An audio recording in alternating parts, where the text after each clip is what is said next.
Good morning, everybody, or good afternoon, or good evening, whatever time of day you're listening.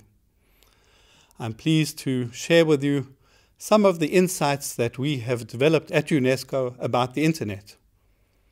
Now, I'm sure you have all heard of the story about the elephant and the person who is blindfolded. The blindfolded person comes in and feels around, and people say, "What is this?" And the person says, "Well, maybe it's a tree." And they say, "And maybe this is a piece of string hanging down. And maybe this is a pipe.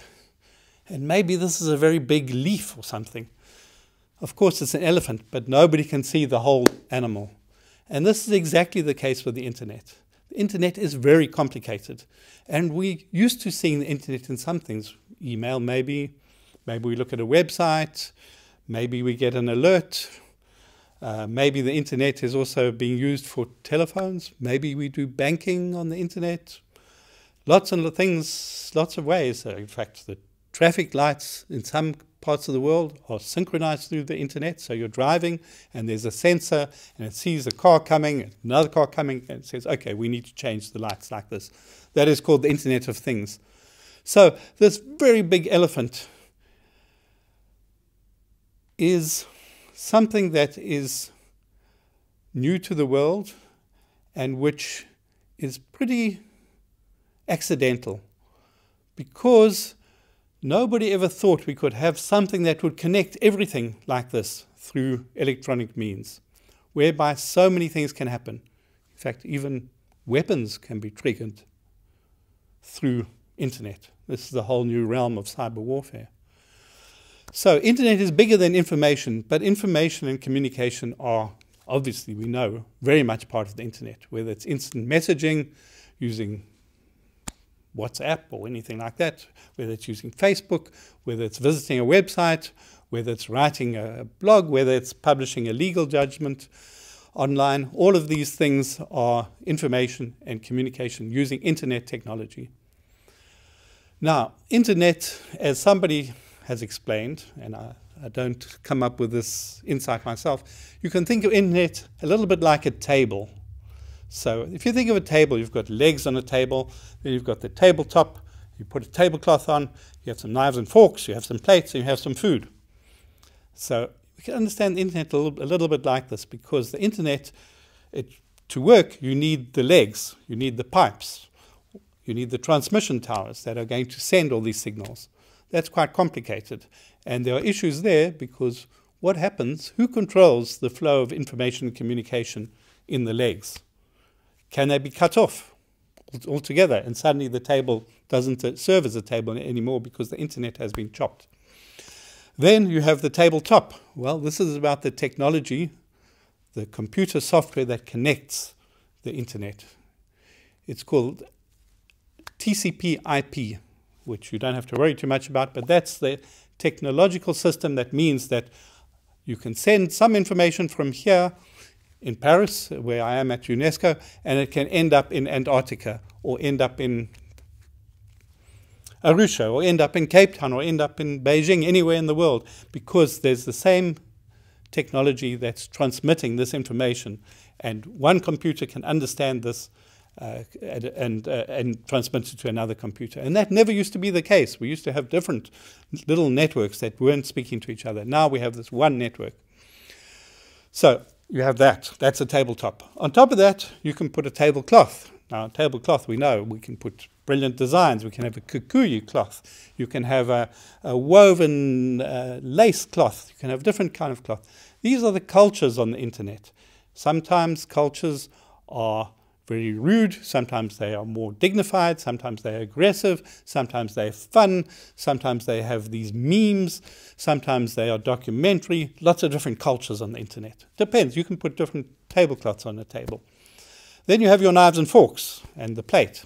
So those are your apps, like WhatsApp, or like Internet Explorer on the computer, or Firefox, that's a browser, or it could be Facebook. These are the apps. These are your knives and forks you use. And then you have the food. The food is the content on the internet. So the food is what people are preparing. So, you know, it can be junk food, it can be good food, it can be a feast, it can be just, you know, McDonald's, for example. Okay, and I think what we'd want is probably diversity on the internet. We want lots of choices of content, lots of languages, and we want lots of food to choose from on a table. So you can begin to see, and I'm talking now about these complex layers of the internet, and who controls each layer, and how each layer of the internet, whether it's the legs of the table, or the top of the table, or the tablecloth, or the knives and forks, or the food, all of these things can be influenced by power. And in fact, all of them impact on information and communication. Now, what UNESCO has done is come up with a concept called Internet Universality, which means the internet for everybody, everywhere. What we've done with this concept, we've said to have that kind of internet, which is universal, it's got to live up to 4 principles. That is human rights on the internet, openness on the internet, accessibility on the internet, and multi-stakeholder participation.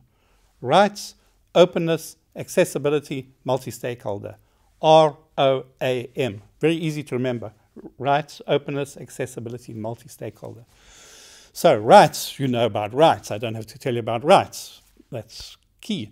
Then you have openness. Well, openness is lots of different things. The open systems of the technology, because if you start separating these parts of the internet, you don't have the internet. Openness, but openness also means open opportunities. If you have a monopoly, only one entity is allowed to provide internet connections, only one company can build the legs of the table, that's a problem. It's not open. Then you have accessibility.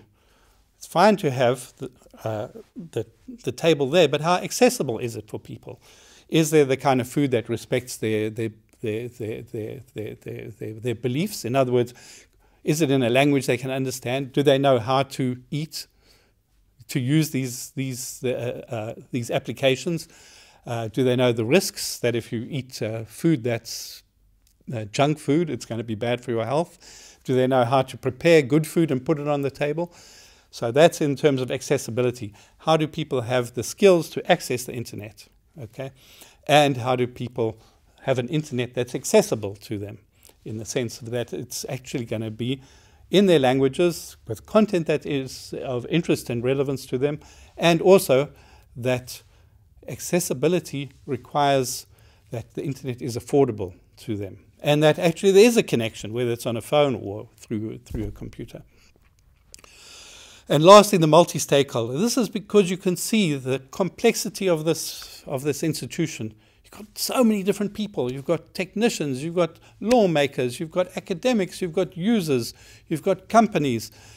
Now, it's very difficult to concentrate power in one center with the internet, because if you do, you're going to very likely risk messing up, because this thing is so complicated. And this is why in the evolution of the internet, usually decisions made about the internet, whether it's the technical standards, whether it's the applications that are developed and their terms of services, whether it's about laws and policies, often these are made in consultation. That means multi-stakeholder participation. So you have different groups making representations so that you get all the interests together, and then a final decision can be made by whichever is the appropriate forum to make that decision. And that has meant the internet has grown and thrived and become more useful to everybody. So rights, openness, accessibility, multi-stakeholder. This is very important to understand the internet. If you can imagine that table that I was talking about, table with the different layers. So now we've got these lights shining down, the rights light, the openness light, the accessibility light, and the multi-stakeholder light, which affects all these different parts of the table. Because rights, for example, rights, if you just take the right to freedom of expression, as I said, it can be cut at the bottom level. The freedom of expression can be affected by interference at the technical level, the tabletop. The freedom of expression can also be affected by the kind of tablecloth that's put on there, by the apps that are on there. So it's, and then the food, of course, is vitally about the freedom of expression. But here's the key thing. When we speak about rights, it's not only the right to expression, it's other rights. It's right to privacy as well. and associated issues such as whether there's encryption, whether there's anonymity. These are complex rights that we need to discuss: rights to association, rights to dignity, rights to reputation. Now, normally speaking, when one is talking about how to balance rights, freedom of expression versus the right to reputation, the right to privacy versus the right to security, it's always a bit of a toss-up as to how much is one going to be limited in a legitimate way. In other words, whether it's necessary, whether it's proportionate, whether it's in law, whether it's for good purpose. I think you know all these principles for the limitation and the balancing of rights. That has to be done in the rights part of this model. But at the same time, remember, we're not only talking rights here, we're talking about the internet. It's rights on the internet. So you have to think, what is the impact on openness, accessibility, and multi-stakeholder participation?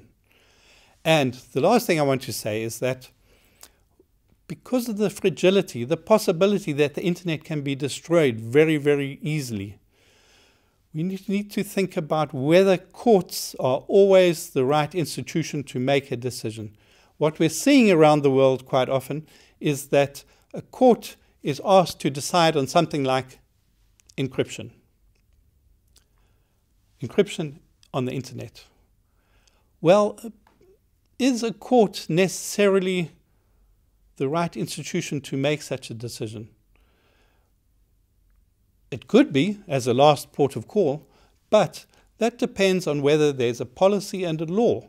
And a policy and law could be developed in a multi-stakeholder way, taking into account all the points of view. And that's what's important, because we don't want courts to be put in positions of having to make policy without having the possibility of referring to a really elaborated system which will set out the norms, the principles, the legalities, all those considerations. And so what we're seeing is that some courts are jumping in and making decisions which have huge repercussions for openness, accessibility. And some courts are saying, we push this back. We push this back to the arena of the authorities. And the authorities are then engaging in a multi-stakeholder process so that the courts are not having to make policy in the abstract. The courts are applying law and policy, not having to invent it. And so it's very important with the internet, given the fragility of this, given that it's hard to see the whole elephant. It's super important, in fact, I would say, that any legal decisions on internet should be considered in a bigger picture than just the question of rights. And it should even be considered whether the court wants to say, you know, you guys sort this out in another space and then we'll implement once you reach the decision.